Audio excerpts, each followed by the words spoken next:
Estamos, gente, vamos lá, vamos para a palavra? Você se alegra da gente ouvir a palavra do Senhor nessa noite? E antes da gente começar, querido, quem veio aqui de manhã hoje? No culto das 9h30, quem veio? Quem não veio no culto de 9h30, assista a palavra do pastor Paulo Canuto, foi uma bênção. O Senhor moveu tremendamente através da vida dele, uma palavra poderosa, uma palavra que traz para nós descanso, né, mas que nos fortalece, que nos incentiva a caminhar, né, à frente. Então, eu quero te incentivar muito a ouvir aquilo que Deus colocou no coração dele, porque foi poderoso, abençoou muito a minha vida e eu tenho certeza que vai abençoar a sua vida também. Então, não deixe de fazer isso, dever de casa para essa semana. Ouça lá a pregação do pastor Paulo, que eu tenho certeza que vai te abençoar. E hoje, querido, a gente vai falar aqui sobre um texto que Deus colocou no meu coração, um texto super conhecido. A gente vai ler lá em Jeremias 29, você já pode ir abrindo aí a partir do versículo 1. O que nós vamos falar nessa noite é um pouquinho sobre a soberania de Deus, e nós queremos exaltar a soberania de Deus nessa noite, né? Confiar e crer na soberania de Deus nos traz também descanso, paz, alegria, força, sabendo que Ele cuida de nós. Então a gente vai ver um pouquinho disso. E é sempre engraçado quando o Senhor me dá uma palavra assim nesses versículos que são muito conhecidos, que a gente é humano, né, gente? Não fica passando coisa na nossa cabeça. Aí dá a impressão que a gente só vai pregar o texto porque todo mundo conhece e não tinha outra coisa para pregar, né? Não tinha outra coisa mais complicada, aí a gente pega um texto que todo mundo conhece, que é a Igreja da Glória a Deus, aleluia. Mas não é isso, não. O Senhor, né, me deu uma palavra que eu quero compartilhar com você, que me abençoou e que vai fortalecer o nosso coração. Então vamos lá, Jeremias 29, a partir do primeiro versículo, diz assim: são estas as palavras da carta que o profeta Jeremias enviou de Jerusalém ao resto dos anciãos do cativeiro, aos sacerdotes, aos profetas e a todo o povo que Nabucodonosor havia deportado de Jerusalém para a Babilônia. Isso aconteceu depois que saíram de Jerusalém o rei Jeconias, a rainha mãe, os oficiais, as autoridades de Judá e Jerusalém e os carpinteiros e ferreiros. A carta foi levada por Elasa, filho de Safã, e por Gemarias, filho de Ilquias, os quais Zedequias, rei de Judá, tinha enviado à Babilônia, a Nabucodonosor, rei da Babilônia. Ela dizia o seguinte, né, a carta: assim diz o Senhor dos Exércitos, o Deus de Israel, a todos os exilados que eu deportei de Jerusalém para a Babilônia: construam casas e morem nelas, plantem pomares e comam seu fruto, casem e tenham filhos e filhas, escolham esposas para os filhos de vocês e deem as suas filhas em casamento para que tenham filhos e filhas. Aumentem em número e não diminuam aí na Babilônia. Procurem a paz da cidade para onde eu os deportei e orem por ela ao Senhor, porque na sua paz vocês terão paz. Porque assim diz o Senhor dos Exércitos, o Deus de Israel: não se deixem enganar pelos profetas e adivinhos que vivem no meio de vocês. Não deem ouvidos aos sonhadores que sempre sonham segundo o desejo de vocês, porque eles profetizam falsamente em meu nome. Eu não os enviei, diz o Senhor.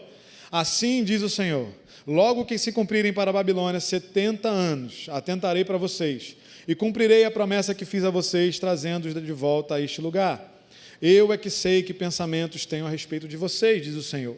São pensamentos de paz e não de mal, para dar-lhes um futuro e uma esperança. A gente vai ler a carta só até aí.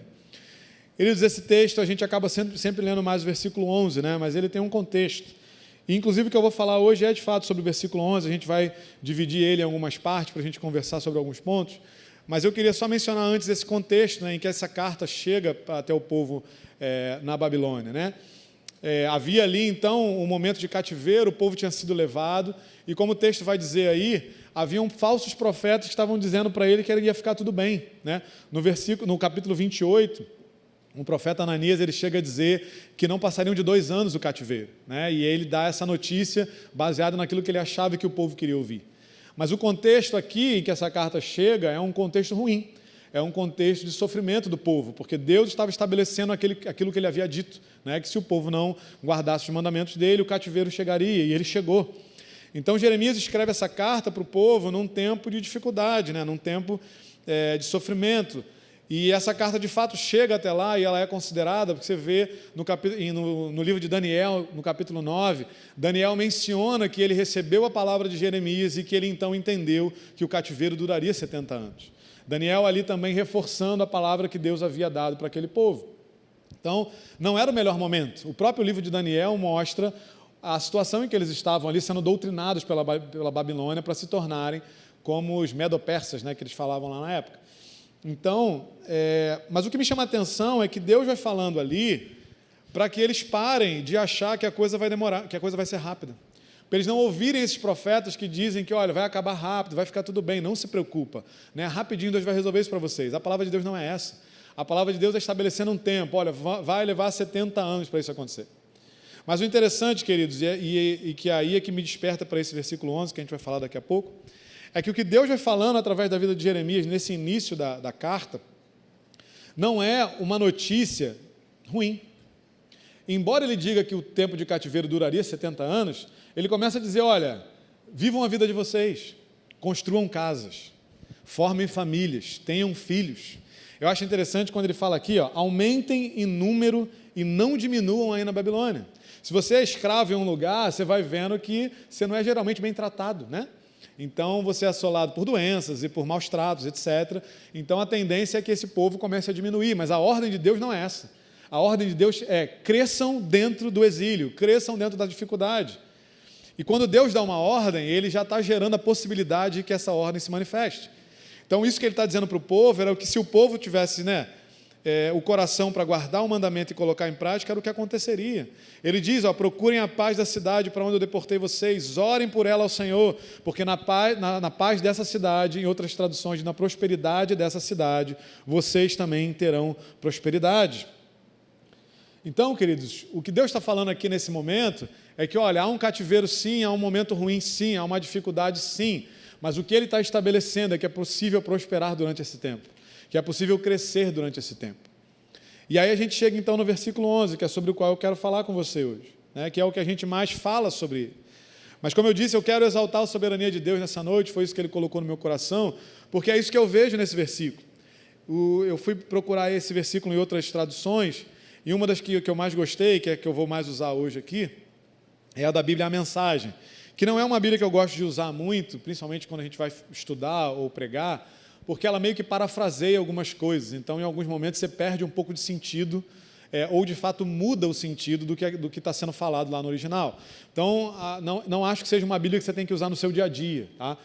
O ideal é que você use, de repente, uma Nova Almeida atualizada, uma revista atualizada, a NVI, porque são traduções que são feitas diretas dos originais, ela não passa por um outro idioma e ela não parafraseia, Eles tentam trazer o sentido mais correto do que está sendo traduzido.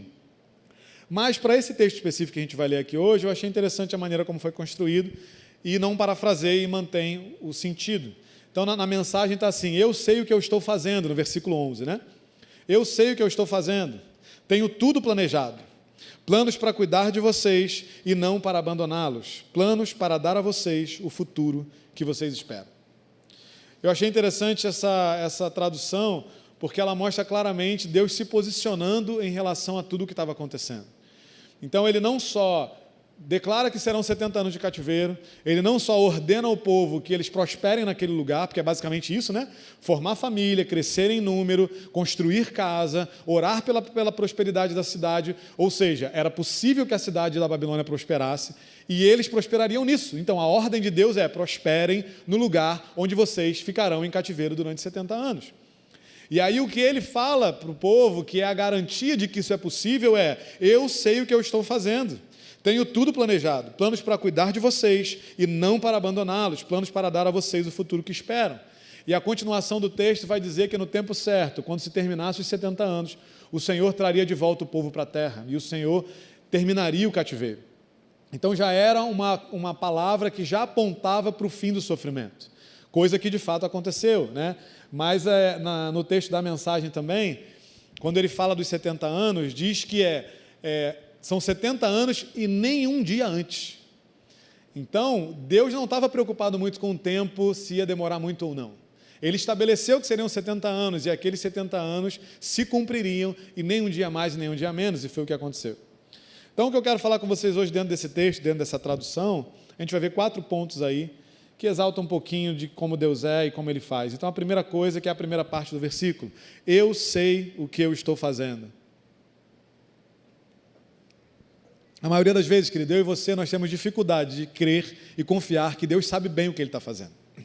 Porque na maior parte das vezes a nossa vida e as circunstâncias que a gente enfrenta mostram que é diferente disso. Esses dias a gente estava assistindo lá em casa, eu, Isa e Davi, aquele filme Rei dos Reis. Quem assistiu aquela animação? Animação 0 também, Só 2 pessoas foram ver. Beleza. Se você não assistiu, assista, é muito legal. né? Estava no cinema, a gente acabou assistindo em casa mesmo, tem nos streams aí da vida. E, cara, é muito legal, né? Porque é a história de um escritor contando para o seu filho a história de Jesus, né? E eles criaram uma animação, e aí o que eu achei interessante da maneira como eles construíram no filme, é que no meio da animação que mostra a história de Jesus, o próprio pai e o filho vão aparecendo ali como testemunhos do que estava acontecendo, e eles vão se engajando com a história de forma literal, né? Mostra o menino lá nervoso quando vão querer pegar o bebê, né? Jesus ali pequenininho e tal. Cara, é muito legal.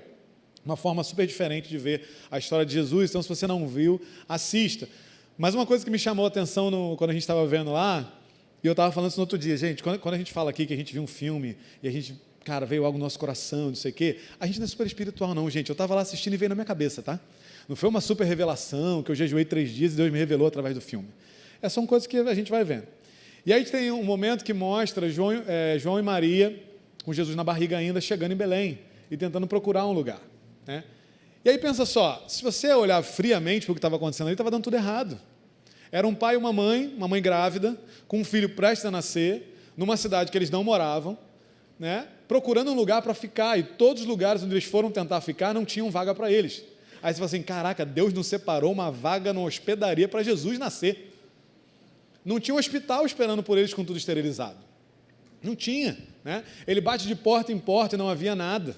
E a única coisa que tem é um estábulo sujo, cheio de bicho, e um pouquinho lá de feno, sei lá o que era aquilo, palha, que a gente chama de manjedoura, que é o nome bonito, e que Jesus nasceu ali, foi colocado ali. Na boa, quando você olha o contexto de onde Jesus nasce, parece que Deus sabe o que está fazendo? Não parece. Porque basicamente naquela noite tudo deu errado para João e Maria. João? José, gente. Já é a segunda vez que eu falei João, né? E vocês não falaram nada na primeira, né? É assim que as pessoas pegam heresia, gente. Oh, me ajuda. José, gente. Eu falei, pô, João? Caraca, João não tinha nem nascido ainda. Confundi. Até tinha João, mas ele estava nascendo em outro lugar. Pô, viajei. José, gente. José, Maria, Jesus e quem? O burrinho. Estava lá. Então, gente, vamos lá, volta. José, para eles dois ali, como pai e mãe, deu tudo errado, gente.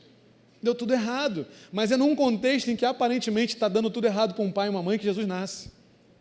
Quando a gente olha para a cruz e a gente vê Deus apontando para aquilo e dizendo que ali Ele estava resolvendo o nosso problema com Ele, da humanidade com Ele, não parece que Deus sabe o que está fazendo. Porque Jesus na cruz fala, Deus, por que você me abandonou? Jesus antes disso chega no Getsemane e fala, Deus, passa de mim esse cálice se for possível. Não parece que Deus sabe o que está fazendo. E vai olhando ao longo de toda a história da Bíblia toda. A gente falou de José um tempo atrás aqui, gente, a história de José é BO atrás de BO, é problema atrás de problema. Era para aquele menino estar desanimado. Lembra de Joseph Klimber? Talvez você fique desanimado, né? Lembra? Quem não lembra é porque, meu Deus, faz um tempo já, eu sei. Tem gente mais nova que isso, né? Jesus. Cara, era para ele estar desanimado, né? Deprimido, falou assim, Deus me esqueceu. Né? Porque a história de José só piora até melhorar muito. E aí você olha aquilo ali e fala, cara, parece que Deus não sabe o que está fazendo. Mas Deus tem esse jeito brilhante de agir, querido. Ele age de uma forma que a gente não vê, que a gente não entende, que às vezes a gente sequer percebe, mas Ele sabe o que Ele está fazendo. O desafio é eu e você cremos nisso. E termos essa certeza absoluta de que mesmo quando a gente olha para uma área da nossa vida e tudo parece estar dando errado, e tudo vai piorando cada vez mais, Deus sabe o que está fazendo, querido. O pastor Paulo Canuto contou testemunho hoje aqui pela manhã, que ele estava numa comunidade indígena, pregando como missionário, o líder da tribo lá, o filho do líder da comunidade cacique, a galera não gosta de chamar de cacique, gente. Que ele estava doente e tal, e aí o pajé foi lá, né, fez as coisas dele lá, e o garoto não melhorou e tal. E aí então o líder da comunidade chega para o pastor Paulo e fala para ele, ora por ele aí, que aí o Deus do branco pode curar meu filho. Ele falou, vamos orar, ele vai ser curado. Ele chegou lá e orou, e aconteceu o quê? A febre piorou. Ele falou, Deus, então. Aí ele foi lá e orou de novo. A febre fez o quê? Piorou. Por quê? Porque Deus gosta de agir de um jeito que parece que Ele não sabe o que está fazendo. E aí a história piorou ainda mais, segundo o pastor Paulo contou. Porque aí o líder da comunidade falou para ele que, se o garoto não fosse curado, o missionário não ia sair de lá. E aí, né, o espírito missionário fica como, Deus, então, por que me abandonaste, né? É a primeira palavra que vem no coração. Mas aí ele orou a terceira vez e o garoto foi curado e a febre foi embora. E aí o líder falou que então ia matar o pajé, porque o pajé não conseguiu curar o garoto. E ele falou, não mata ele não, porque ele tem que se converter. E ele contou que toda a comunidade indígena se converteu naquele dia, querido. Porque às vezes parece que Deus não sabe o que está fazendo, mas Ele sabe o que Ele está fazendo. E é isso que Ele está dizendo nesse texto, querido. Portanto, o desafio é eu e você confiarmos nisso. É eu e você começarmos a entender que Deus não tem compromisso com circunstâncias, Ele tem compromisso com Ele mesmo. Ele tem um compromisso com aquilo que Ele quer fazer, independentemente de como a gente acha que Ele deveria fazer. Então, Deus sabe o que está fazendo, Ele sempre soube, Ele sabe, e Ele sempre saberá. O que eu e você precisamos fazer é começar a nos acostumar com isso. Porque não precisa parecer que Ele sabe, só precisa a gente saber que Ele sabe. Deus não está preocupado em parecer nada, querido. Quando Ele se apresenta para Moisés e Ele diz para Moisés como Moisés deveria falar sobre Ele só se preocupa em dizer que Ele é o eu sou. Não é muito detalhe para explicar, concorda? Como é que você explica um Deus? Vai ler mitologia grega, tem maior explicação, gente. Vai ler mitologia egípcia. Tem maior explicação de quem é quem. Deus não se preocupa em explicar nada, Ele só fala, eu sou eu. Eu sou o que sou. Esse é o nosso Deus. E eu e você precisamos nos acostumar com o nosso Deus, porque Ele gosta de agir desse jeito. Então Ele sabe o que Ele está fazendo, essa é a primeira parte do versículo. A segunda parte que eu quero ver com você é, tenho tudo planejado. E essa é a segunda dificuldade que eu e você nós temos. Porque quando a gente acredita que Deus sabe, quando a gente acredita e confia que Deus sabe o que está fazendo, às vezes parece que não está muito bem planejado, não é? Porque às vezes as coisas vão piorando, aí você fala assim, não, mas eu confio que Deus vai dar um jeito, eu confio que vai melhorar. Só que, queridos, o plano de Deus é o plano de Deus, e é o plano só de Deus. E a gente vai exaltar nessa noite a soberania de Deus, porque na soberania dEle, Ele escolhe o que Ele quer compartilhar comigo e com você. E muitas vezes, Ele não quer compartilhar nada, Ele só quer que eu e você confiemos nele. Mas há um plano, querido. Deus não é um Deus perdido, Deus não é um Deus que não sabe o que fazer, Ele não é pego de surpresa, não é, as coisas não acontecem sem o controle dEle, as coisas nos surpreendem, as coisas nos abalam, ou tentam nos abalar, as coisas tentam nos tirar do lugar, mas as coisas não tiram Deus do lugar. Deus sabe o que está fazendo e Ele tem tudo planejado. E o que eu acho mais interessante é que quando a gente fala de planejamento, é alguma coisa estruturada, é uma coisa pensada, é uma coisa que tem início, meio e fim, é uma coisa que tem metodologia para acontecer, não é alguma coisa que é jogada ao acaso, porque às vezes a gente ouve tanto na igreja, Deus tem um plano para a sua vida, sabe essa coisa? Quem já ouviu isso aqui um monte de vezes? Aí, ó, parece até que, tipo, Deus está perdido, né? Não é? Olha, Eliseu já ouviu 150 vezes, deve ter ouvido até na Amazônia. Todo mundo aqui já ouviu, gente, Deus tem um plano para a sua vida, Deus tem um plano, glória a Deus, é verdade. Meu problema com essas coisas que a gente ouve muito é que a gente se acostuma a ouvir. E aí o que a gente se acostuma a ouvir perde sentido ou perde importância. E quando alguém fala para você, fala para mim que Deus tem um plano para mim e para você, é porque Deus de fato planejou alguma coisa para mim e para você. Deus pensou em algo. Deus desenhou algo, querido. Você já planejou alguma coisa para a sua vida? Quem está estudando aí, você já fez planejamento de estudo? Eu tenho maior dificuldade de seguir planejamento de estudo, gente. Não sei você, mas eu tenho. Galera que já casou, aí vai ser Rebeca aí casada, glória a Deus. Uhul. Momento constrangimento, né? É isso, a gente faz às vezes. Acabaram de planejar um casamento e concretizaram o casamento, glória a Deus por isso. Mas vai perguntar para eles como é que é planejar um casamento. Vai perguntar como é que é difícil. Lista de convidado. Quem já quase passou mal por causa disso aí, ó? Quem casou? Lista de convidado não é de Deus, gente. Não é. Não é de Deus. Então, assim, quando você planeja alguma coisa, você pensa em todos os pontos, você pensa em tudo que você quer fazer do início ao fim, você traça uma estratégia, você desenha o que você quer fazer, qual é o objetivo que você quer alcançar com aquilo, quem você vai precisar, né? O casamento está lá, cara, tem buffet, tem um local, tem igreja, quem celebra o casamento, lista do convidados, bem casado, aí tem onde vai passar a noite de núpcias, a lua de mel, e dinheiro para isso, a gravata, que é sempre uma bênção, glória a Deus, quem não planeja gravata, gente, já começou errado. Então, assim, você está fazendo aquilo tudo. Há um planejamento, há uma estrutura, há alguma coisa pensada. Querido, Deus fez isso por mim e por você. Deus parou para planejar e pensar a minha vida e a sua vida, há algo estruturado para nós. A nossa vida não está acontecendo ao acaso, Deus é soberano sobre todas as coisas, e em sua soberania Ele planeja. Ele não faz sem querer, ele não reage às circunstâncias, entenda isso. As circunstâncias chegam até nós, mas Deus não reage às circunstâncias, tá? As circunstâncias é que tentam reagir contra Deus, porque nós podemos tudo nele, e quando ele age, nada pode impedir o que ele tem para fazer. Então, se ele não reage às circunstâncias, as coisas não acontecem, aí ele descobre o que ele vai fazer. Ele já sabe o que ele vai fazer, e ele já sabe o que ele quer fazer, independentemente do que aconteça. Por isso é que ele não tem compromisso com circunstâncias, ele tem compromisso com quem ele é e com o que ele quer fazer, porque ele tem um plano e nada para o plano dele. Por isso que você e eu precisamos aprender a confiar nele, é que não importa como a minha vida e a sua vida está, não importa, existe um plano, uma estratégia, um objetivo a ser alcançado, e Deus nos levará até lá. E isso, querido, não é triunfalismo, não é achar que a gente é melhor que ninguém, é confiar que o nosso Deus é soberano sobre todas as coisas, e todas as coisas servem ao nosso Deus. Uma das coisas simples desses textos aqui de Jeremias, que a gente não leu aqui, que está nos capítulos antes, que chama muito a minha atenção, é quando Deus chama Nabucodonosor de seu servo. Ele fala, Nabucodonosor, meu servo, um homem pagão, um homem que era contrário a tudo que Deus é, mas que Deus olha para ele e fala, ele serve aos meus propósitos e àquilo que eu quero fazer. Esse é o nosso Deus, querido, soberano. Sua vida não passa desapercebida. As circunstâncias que você tem enfrentado no seu dia a dia servem ao Senhor, e Ele vai fazer com que tudo coopere para o seu bem e para o meu bem. Não é triunfalismo, é sobre saber quem é o meu Deus e o seu Deus, um Deus soberano sobre todas as coisas, e é na soberania dEle que nós confiamos. É na soberania dEle que nós podemos descansar, porque há um plano para mim e para você. Há algo desenhado, projetado e estabelecido como verdade. Porque quando Deus diz, querido, acontece.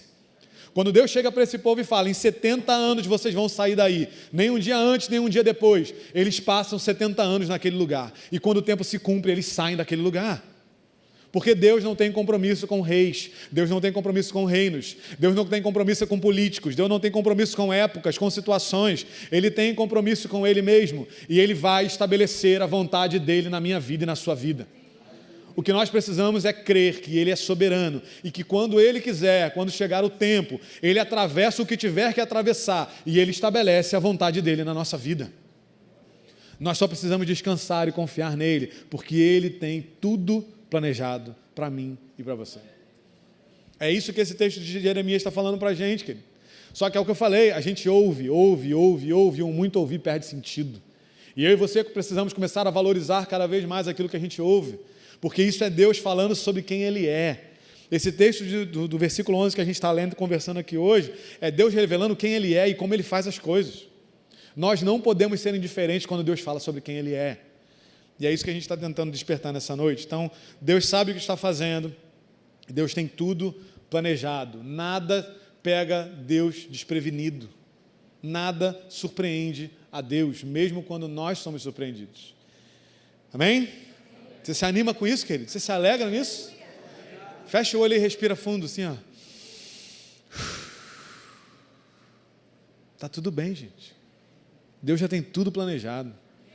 A gente só precisa confiar e seguir em frente. A outra coisa que o texto diz para a gente é planos para cuidar de vocês e não para abandonar vocês. É o que ele disse para o povo de Israel. Quem manda o povo para o cativeiro é o Senhor. Quem mantém o povo 70 anos em cativeiro é o Senhor. E quem tira o povo do cativeiro é o Senhor.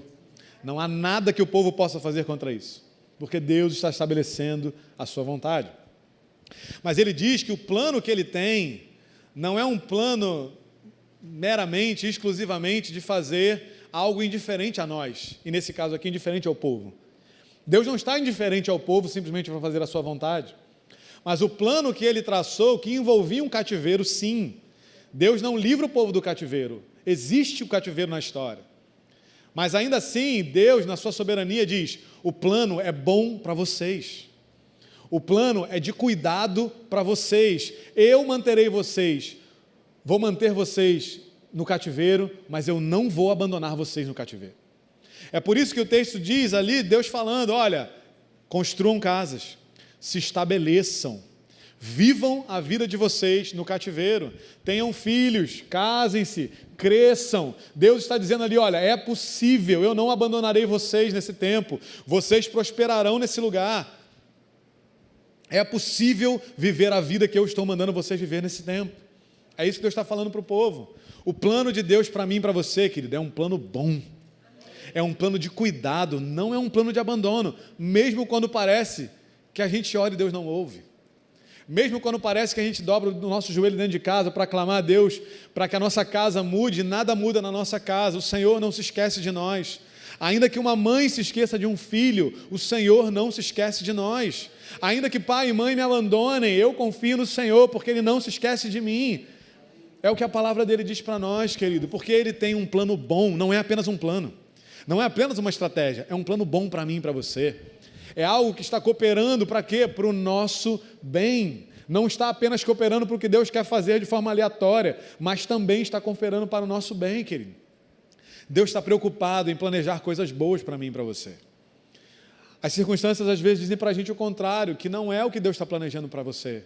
Às vezes você já recebeu uma palavra sobre algo da sua vida, da sua casa, da sua família, do seu futuro, e a sua realidade hoje não tem nada a ver com esse futuro que Deus te revelou para você.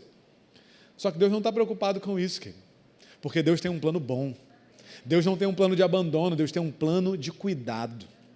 Quando Deus fala isso para o povo lá, que são 70 anos e que era para eles prosperarem ali, significa que Deus estaria com eles ali. Seria que Deus estabeleceria a vontade dele ali, que Deus abençoaria o povo ali, porque ele diz, olha, ora para mim, pelo benefício da cidade, pela prosperidade da Babilônia, porque vocês vão ter paz e prosperar nesse tempo. Ou seja, quem daria paz e a prosperidade nesse tempo? O próprio Senhor.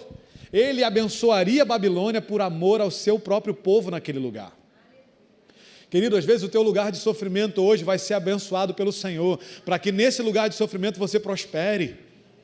Se a tua casa hoje tem sido um lugar de sofrimento, o Senhor vai abençoar a tua casa pela sua vida, por aquilo que você tem colocado diante de Deus. Ore, clame, ore ao Senhor e Ele vai agir, querido. O convite de Deus é sempre esse. Ore a mim, fala comigo, me busca. Ore, clame a mim e eu vou responder a você. Ele não está dizendo para nós, ore que eu vou ver o que eu faço. Olhe que eu vou avaliar a sua vida para ver se eu vou dizer sim ou não. Ele está falando, ora e eu vou responder. Ele quer responder as suas orações, mas elas precisam ser feitas. Se eu e você ficarmos apenas olhando para a nossa vida ao redor e nos acostumando com a dificuldade, sem orar ao Senhor, as nossas orações não serão respondidas, porque elas não existem. As únicas orações que são respondidas são aquelas que existem, que são feitas, que saem da minha boca e da sua boca. Só que às vezes a gente está tão imerso no que a gente está passando, na dificuldade que a gente enfrenta, que a gente não consegue orar, e tudo bem, porque às vezes tem esse tempo. Às vezes tem momentos que a gente não sabe o que fazer. É difícil. O dia que você tiver filho, você vai ver. Já teve dia que nosso filho estava doente, a gente foi levar ele no hospital, e ele tinha que fazer exame de sangue lá, iam furar ele estava chorando e tal. Tem uma hora que você não sabe o que orar, cara. Não era nada demais, glória a Deus, mas assim, é alguém que você ama e que você não quer ver sofrer. E chega uma hora que você não sabe o que falar, de verdade. O dia que você tiver filho, você vai entender. Não sabe, e tudo bem, querido. Só que a gente não pode viver assim o tempo todo. Existem orações para serem respondidas, mas elas primeiro precisam ser feitas. Você tem orado por aquilo que você tem enfrentado? Ou melhor, contra aquilo? Você tem orado pela sua casa? Você tem orado pelo seu pai, pela sua mãe, pelo seu irmão, pela sua irmã? Você tem orado pelo seu futuro, mas pelo futuro do seu irmão e da sua irmã? Pelo futuro do casamento dos seus pais? Você tem feito isso? Porque Deus conta com você, querido, não é comigo. Eu não estou na sua casa, eu não estou vendo lá dentro. O Senhor estabeleceu você nessa família, para que você seja um homem e mulher de oração. Não importa se você tem 10, 12, 15, 20, 30, 40, 80, não importa. O Senhor está disponível para responder a minha oração e a sua oração, porque Ele não é um Deus que abandona, Ele é um Deus que cuida, é isso que Ele está falando. Ainda que haja um cativeiro, ainda que haja um tempo de sofrimento, ainda que haja um tempo de lutas e dificuldades, Ele está presente, Ele cuida e Ele não abandona. Ele não está agindo só em prol dele, querido. Porque se Ele estivesse agindo no plano dele, só em prol dele, Ele não tinha enviado Jesus por minha causa e por sua causa. Ele enviou a Jesus, transformou a nossa vida, mudou a história da humanidade, queridos. Nos permitiu ir ao céu, entregou em nossas mãos salvação através da vida de Jesus, salvação. Eu e você carecíamos da glória de Deus, como Paulo diz, nós estávamos destinados para o inferno e para sofrimento eterno, Mas Ele, na sua soberania, em seu grande amor, resolveu entregar a Jesus em meu lugar e em seu lugar, pagou a nossa dívida, abriu o caminho para que nós fôssemos chamados de filhos, tornou-se o nosso Pai, querido, e escolheu a gente para viver com Ele para sempre. Escolheu Ele para viver com a gente para sempre. Se você pudesse escolher alguém para viver para sempre com você, você escolheria quem está perto de você aí? Não olha para o lado se a resposta for não. Eu escolheria você, amor, com certeza, tá? Até porque escolhi, né? No caso, foi isso que aconteceu mesmo. Mas o ponto, queridos, é que Ele nos escolheu. A questão é, eu e você não temos nada que valesse a pena nos escolher. Porque Ele mesmo disse que nós éramos inimigos dele. Mas em sua soberania e em seu amor, Ele decide nos transformar em amigos de Deus. Ele decide escolher passar a eternidade que é dele, comigo e com você. Mesmo não tendo nada de bom em nós. Mesmo a gente não sendo digno disso. Mesmo a gente não fazendo nada para merecer isso. Ele escolheu isso. Por quê? Porque Ele é um Deus que cuida, Ele não é um Deus que abandona. Por isso, nessa noite eu quero te dizer, para que você descanse no Senhor, você não está abandonado. Sua casa não está abandonada, seus sonhos não estão abandonados. Por mais que de repente você tenha feito uma prova e a prova não foi o resultado que você queria, seus sonhos não foram abandonados pelo Senhor. Talvez esse não seja o tempo, talvez essa não seja a direção mesmo, talvez não, mas o ponto é que o plano é bom, é para cuidado e não para abandono. E esse plano existe, ele é real, ele está separado para você. Então confie no Senhor, porque Ele cuida de você e Ele não te abandona, Ele não planejou te abandonar, Ele não vai planejar te abandonar. O planejamento de Deus é sempre para cuidado. Então Deus sabe o que está fazendo, Ele tem tudo planejado. O plano dele é para cuidar de nós e não para nos abandonar. E por último, o plano dele é para nos dar um futuro e uma esperança. A versão da mensagem fala para dar a vocês o futuro que esperam, porque o povo esperava naquele tempo voltar para a sua nação, para a sua terra. Mas eu gosto da NVI, da Nova Almeida Atualizada, que fala disso, né? De dar a nós um futuro e uma esperança. E o que eu acho interessante dessa parte do texto, que é Deus diz ali, né, que eles ficariam em cativeiro, e que Ele sabia o que Ele estava fazendo e que Ele estava conduzindo todo esse processo. Mas quando Ele fala para nós que Ele nos dará um futuro e uma esperança, Ele já está mostrando para nós que Ele tem compromisso com o nosso hoje, mas que Ele já tem um compromisso com um futuro que ainda não chegou. Ele já vislumbra um futuro para mim e para você, que é de esperança. Que mais uma vez mostra que Ele não está muito aí, para nada do que tenta dizer para nós que não vai dar certo, que vai dar errado, que não vai ser bom, que não tem jeito, que não vai funcionar, que não vai acontecer, que a gente não vai chegar. Ele já tem um futuro preparado e Ele tem compromisso com esse futuro. O plano dele é para nos dar um futuro e uma esperança. Há um futuro preparado para mim e para você, querido. Há algo que Deus já vê lá na frente, que eu e você não podemos enxergar. Que eu e você não conseguimos enxergar e que para nós hoje é bom que a gente não enxergue. Porque se o plano dele é de cuidado, querido, Ele não pode contar para a gente tudo que vem pela frente.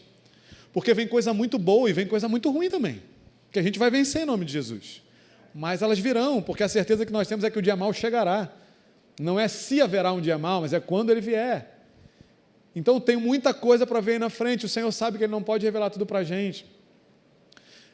Tem um texto lá de Êxodo que mostra o povo saindo do Egito, e Deus fala, né, olha, eu não vou levar o povo por aqui, que é um caminho mais curto, porque vai ter um monte de dificuldade, eles vão me abandonar. Deus já estava vendo lá na frente, olha, vai ter dificuldade que esse povo não tem coração para suportar. Então eu não vou levar eles por aqui não, eu vou levar eles por um outro lugar. Porque Deus já vê o futuro. Então o meu futuro e o seu futuro já estão guardados na mão do Senhor.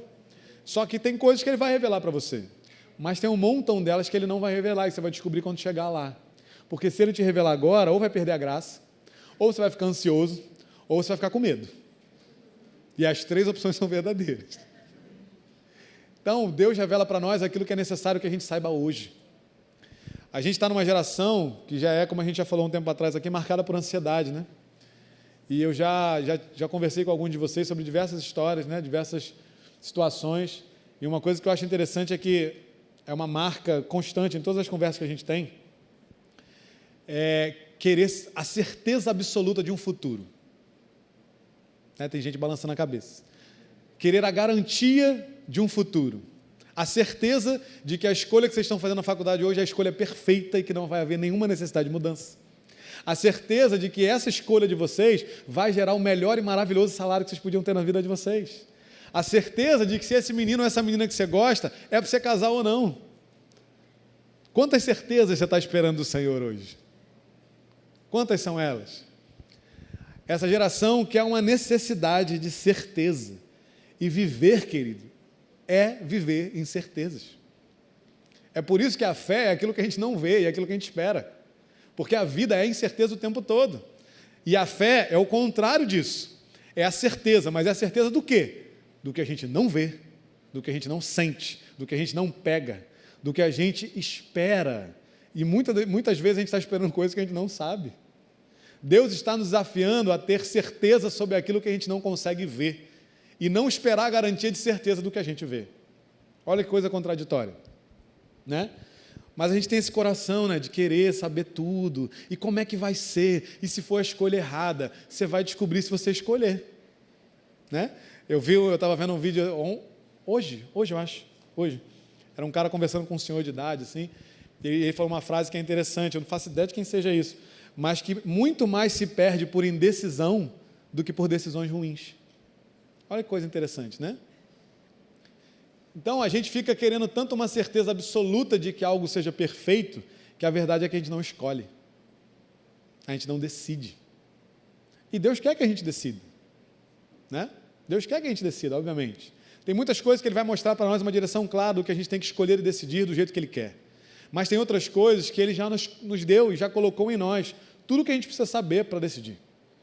Porque Deus também não quer que você chegue lá na frente e reclame, e fale assim, Deus, está vendo? Você mandou escolher isso e agora está dando errado, a culpa é sua. Não, Deus nos deu a capacidade de escolher e decidir. Tanto é que é assim que a gente vai para o céu. Quando a gente escolhe e decide receber o que Jesus fez por mim e por você. Só que se a gente ficar o tempo todo querendo uma garantia de certeza absoluta de que essa é a decisão perfeita, a gente não vai decidir. E decisões erradas fazem parte da vida também, querido. A gente também aprende com elas. Né? A gente vê ao longo da história na Bíblia também, muita gente decidiu errado, e o Senhor não se preocupou em esconder isso.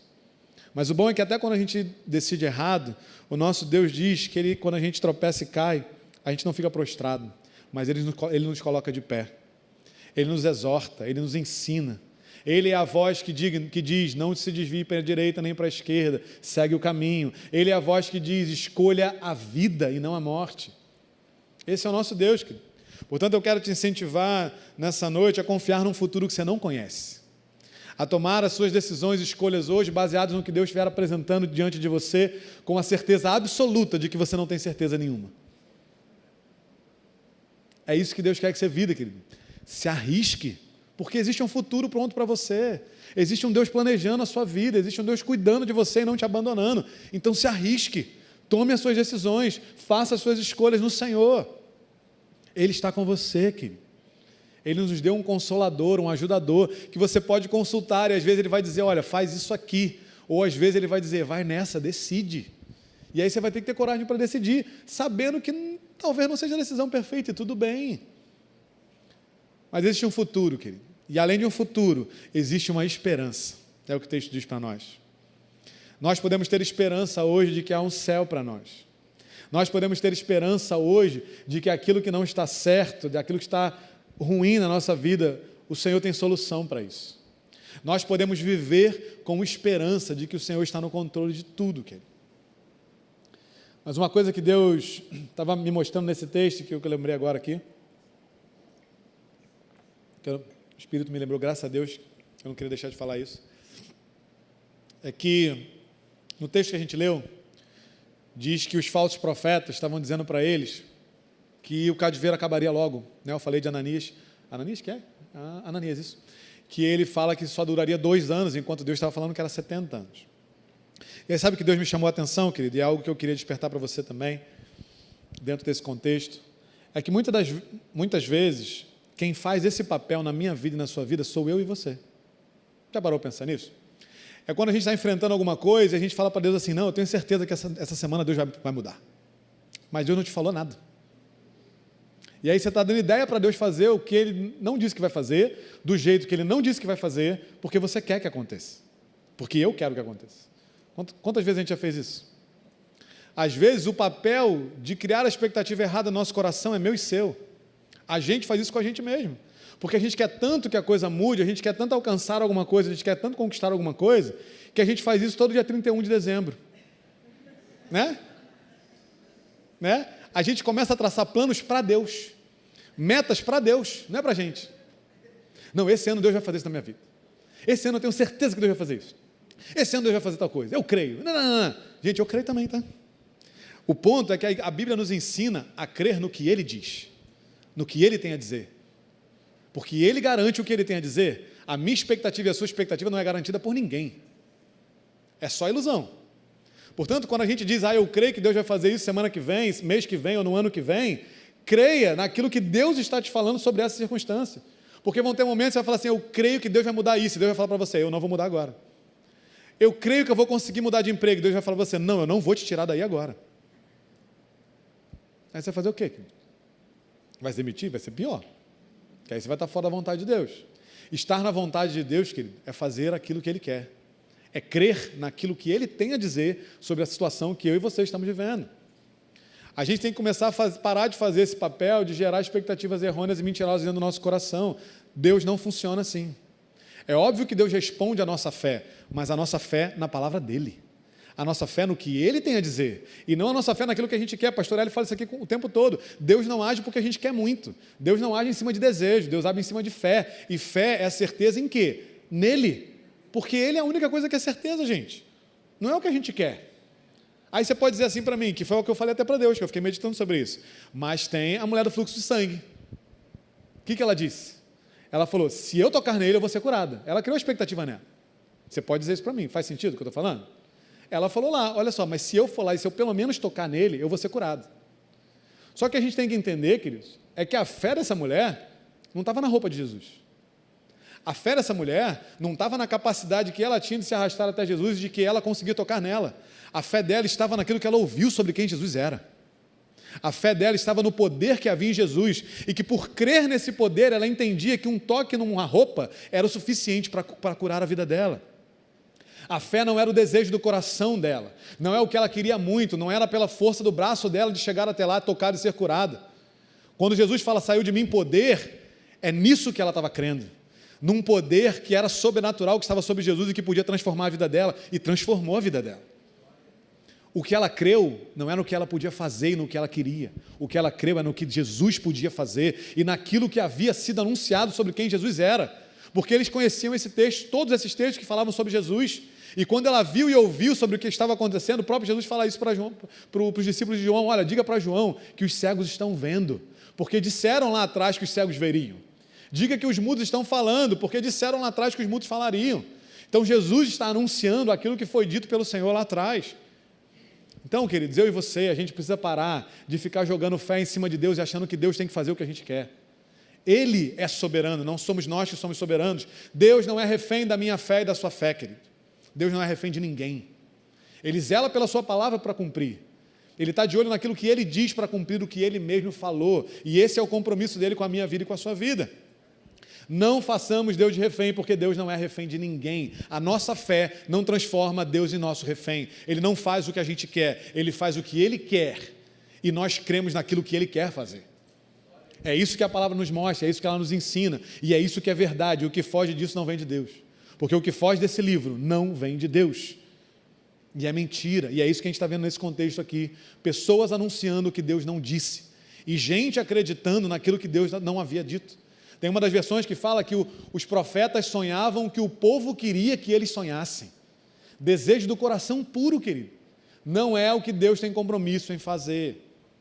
O plano de Deus é de dar um futuro e uma esperança, mas esse futuro e essa esperança estão garantidos na palavra do Senhor. Portanto, não crie expectativas mentirosas e equivocadas no seu coração. Eu sei que é difícil, tá? E eu também passo por isso. Mas vamos nos desafiar a crer no Senhor, no lugar de ficar falando um monte de coisa para Deus, do que Deus tem que fazer. Vamos dobrar o nosso joelho e falar, Senhor, o que o Senhor quer fazer nisso? É a hora de eu sair daqui? É a hora de eu mudar? É a hora de eu trocar? É essa faculdade que eu vou? Não é? E se Deus não falar nada para você, vai lá e escolhe, que é o que eu acabei de falar. Mas se submeta a Ele, querido. Ele é o soberano, não sou eu e você. Se submeta, se renda. Se submeter é falar assim: Deus, o que você quer que eu faça? E eu vou fazer. Às vezes não vai ser legal? Não. Às vezes vai ser difícil? Vai. Mas eu vou fazer o que o Senhor quer fazer, é o que Jesus fez. Eu não quero, eu não consigo, passa de mim esse cálice, mas faz o que você quiser, porque eu vou fazer o que você quer que eu faça. E graças a Deus por que Ele fez. Porque hoje nós estamos aqui. Então, queridos, é sobre nos rendermos a esse plano e a essa soberania de quem Deus é. Ele tem o controle, Ele tem o plano, Ele tem o futuro, Ele tem a esperança. Isso tudo é para mim e para você, mas nós precisamos nos render a Ele. Porque esse é o nosso Deus e é assim que Ele funciona. Amém? Portanto, Deus sabe o que está fazendo, Ele tem tudo planejado. O plano dele é para cuidar de nós e não para nos abandonar. E o plano dele é para nos dar um futuro e uma esperança. É isso que Deus está falando para a gente nesse texto. E eu quero ler um outro texto com você para a gente terminar. No livro de Salmos, no capítulo 103. Apenas o versículo 19.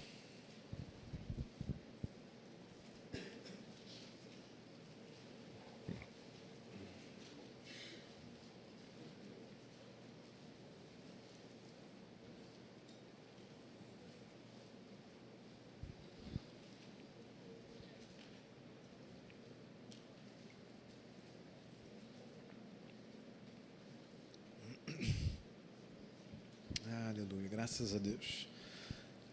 Livro de Salmos, capítulo 103, no versículo 19. Diz assim: o Senhor estabeleceu o seu trono nos céus, e como rei, Ele domina sobre tudo o que existe. Vou ler de novo com você. O Senhor estabeleceu o seu trono nos céus, e como rei, Ele domina sobre tudo o que existe. Esse é o nosso Deus, querido. Esse é o nosso Deus. Ele domina sobre tudo. Ele tem domínio, Ele tem controle. O pastor Hélio sempre fala isso. Existe um Deus sentado num trono, dominando, reinando e governando. Ele está sentado no trono que Ele mesmo instituiu para Ele mesmo. Ele tem poder para isso. Ele tem poder para dominar sobre tudo o que existe. Ele tem poder para ser soberano sobre absolutamente toda e qualquer coisa. Por isso, Ele é soberano sobre a minha vida e sobre a sua vida. Ele é soberano sobre tudo aquilo que você tem enfrentado. Ele é soberano sobre tudo aquilo que você tem sonhado, sobre aquilo que você tem desejado. Ele é soberano sobre todas as decisões que você tem que tomar, sobre as escolhas que você tem que fazer. Ele é soberano sobre as decepções que você tem enfrentado hoje. Ele é soberano sobre a nota da prova que não foi como você queria direito.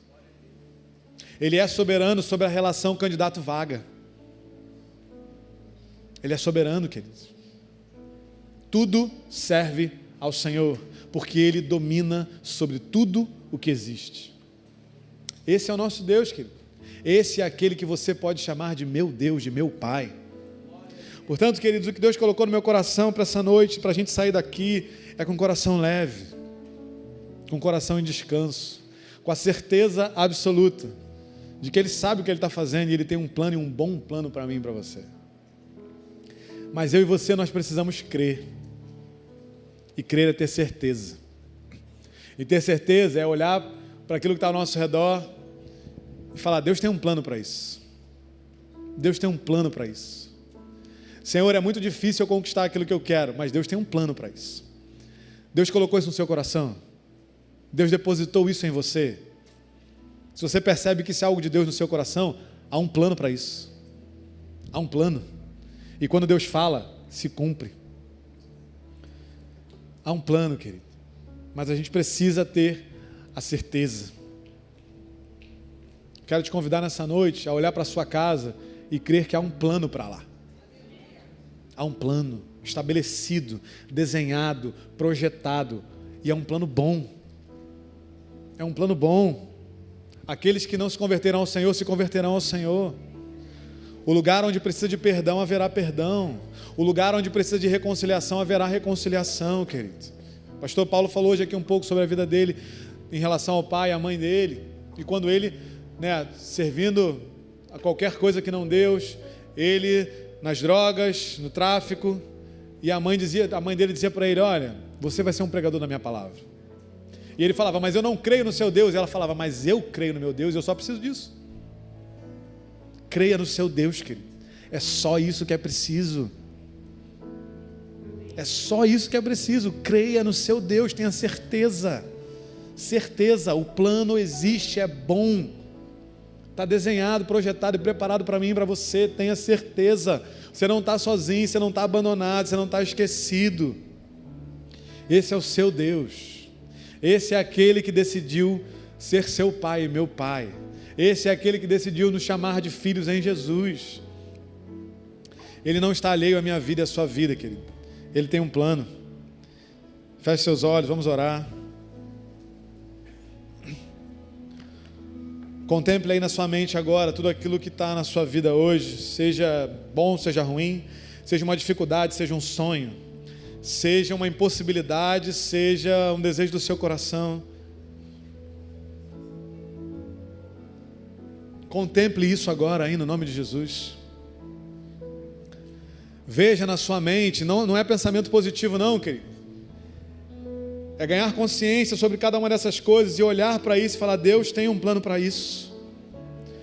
Você pode fazer essa oração aí sozinho no seu lugar, apontar para cada uma dessas coisas que você está pensando aí agora. O Espírito Santo está te trazendo a memória. Sonhos, planos, desejos, conquistas, dificuldades a serem vencidas, mudanças necessárias, transformações que ainda não aconteceram, salvação de pessoas, cura de pessoas, tantas coisas que só você e Deus sabem. Contemple isso agora aí na tua mente e creia que há um plano para isso, que Deus estabeleceu um plano para isso e que a garantia é Ele garante tudo aquilo que Ele diz, tudo aquilo que Ele faz, querido.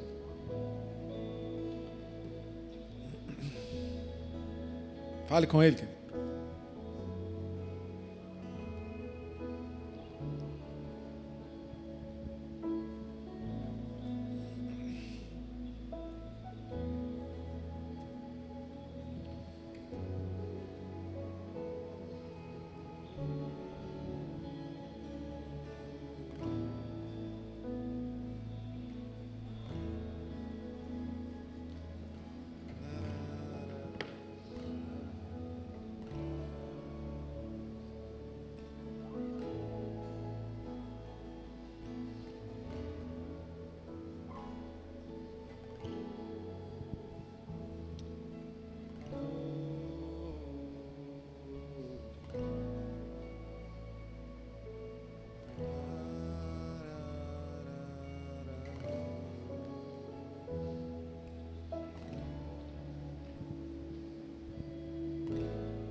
Ah, Jesus, nós te bendizemos.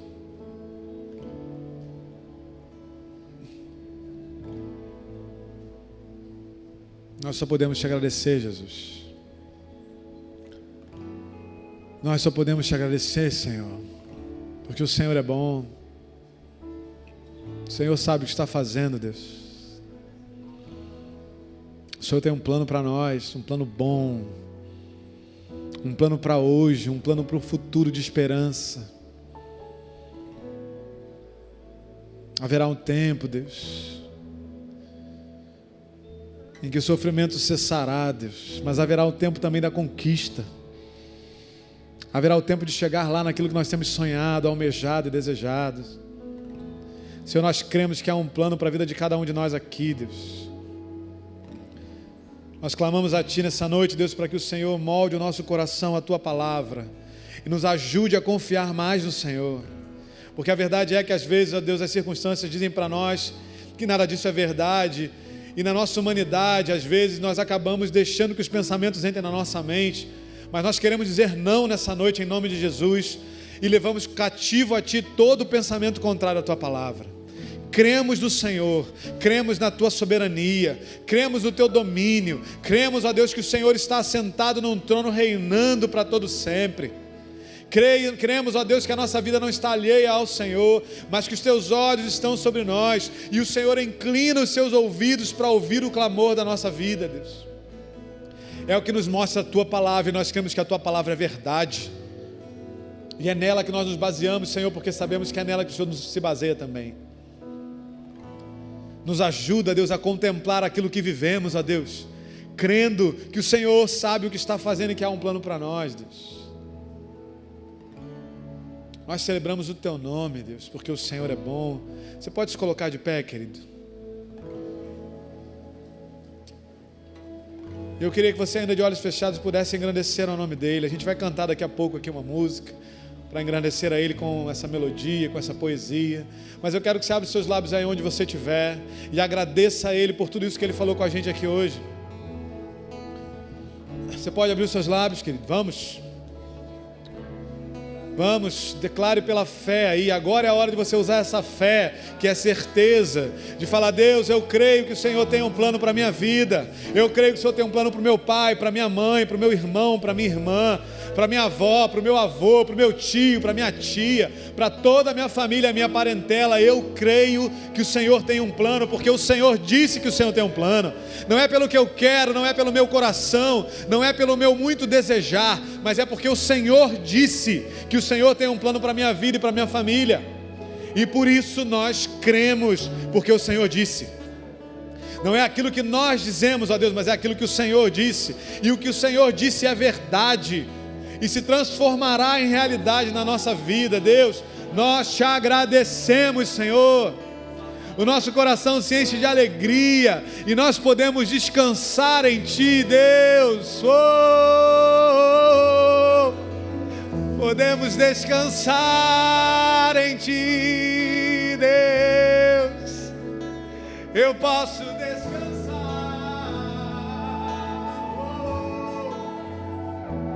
Descanse nele, querido. Respire fundo. Ele tem o controle de todas as coisas. Aleluia! Se alegre com isso, querido. Se alegre com isso. Ele tem um plano. Tá tudo bem. Ele cuida de nós. Esse é o nosso Deus. Ele cuida de nós.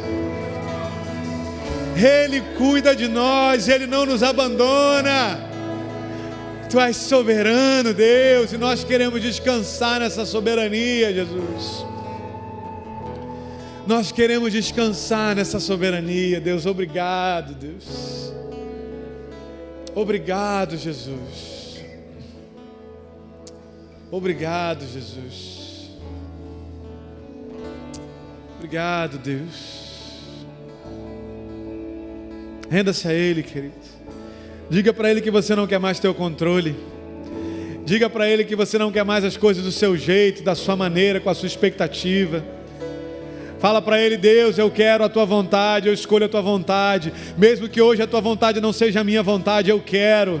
Talvez Deus esteja falando para você seguir um caminho na sua profissão e na sua faculdade que não é o que você quer, mas que Deus já mostrou para você que é para lá que você tem que ir. Não resista, renda-se ao Senhor. Todas as coisas cooperarão para o teu bem, querido. A vaga vai abrir em nome de Jesus. E se o Senhor te disse para ir para esse caminho, vá. Você será feliz e satisfeito. Haverá abundância, haverá alegria, haverá paz e descanso. Siga o caminho que o Senhor está propondo para você. Se você tiver que desistir de alguma coisa, porque Deus está falando para você de uma outra direção, desista nessa noite. Fale para Ele: Deus, eu quero o que o Senhor quer para mim. Eu escolho fazer a Tua vontade, mesmo que eu tenha que abandonar coisas, mesmo que eu tenha que desistir de sonhos. Eu estou disposto a me render ao Senhor para seguir a Tua vontade. Foi o que Jesus fez por nós, querido, e é esse exemplo para nós. Nós te louvamos, Deus, nós vamos te agradecer. Louvado seja o Teu nome, Deus. Louvado seja o Teu nome, querido. Vamos cantar em fé. na certeza de quem é o nosso Deus, na certeza de que Ele é bom. Louvado seja o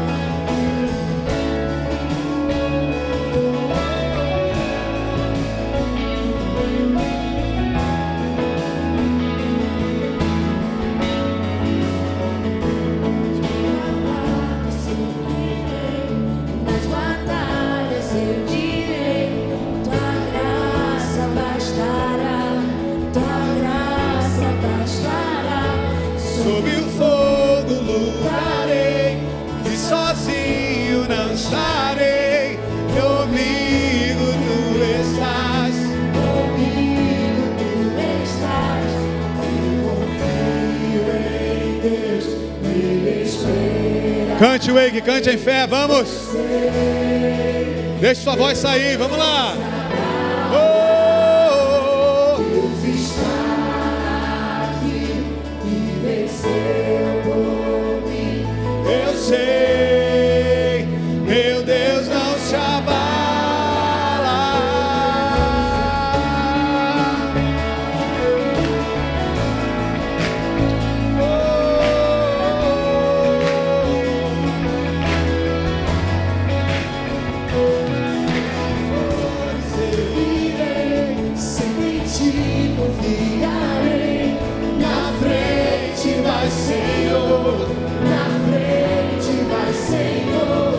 Tua voz me guiará e o teu nome vou levar. Eu sei, Ele não falha, eu sei, não falhará. Eu confio em Deus, nele esperarei. Eu sei, meu Deus não se abala.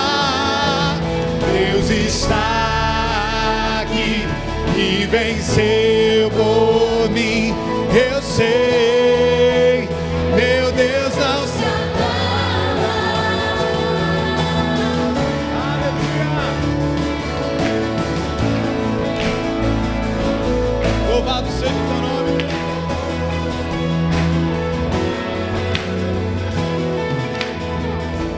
Aquele que começou é fiel. Ele vai terminar, querido. É só o início, Ele tem poder para terminar. Ele luta por nós. Sempre por mim lutará. Minha esperança está. Vamos lá, aquele, diga. Aquele que começou é fiel para terminar. Nunca falhou, sempre por mim lutará. Minha esperança está em ti, Senhor. Eu confio em Deus, nele esperarei.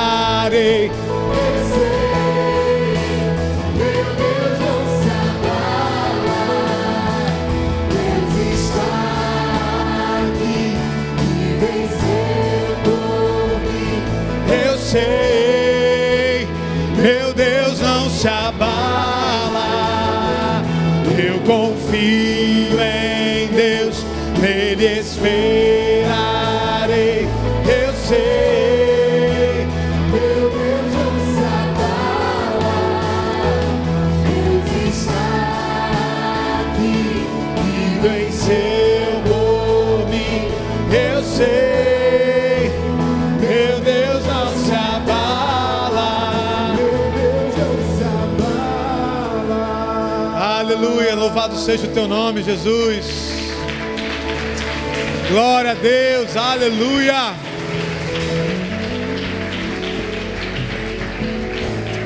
Graças a Deus, querido. Esse é o nosso Deus, querido. Ele luta por nós, Ele não se abala. Não importa o que aconteça, Ele não é abalado. É por isso que Ele é a rocha. Ele não se abala, as coisas vêm, as coisas vão, e Ele permanece para sempre. E assim é para a minha vida e para a sua vida. Saia daqui nessa noite encorajado, feliz, em descanso, alegre. Há um plano para você. Ele é fiel para cumprir aquilo que Ele começou, e Ele vai cumprir tudo aquilo que está planejado. porque o plano é dele e é bom para nós, amém? Você que está na internet aí, Deus te abençoe. Uma semana de paz e de vitória. Creia que o Senhor é contigo e tem um plano para você em nome de Jesus.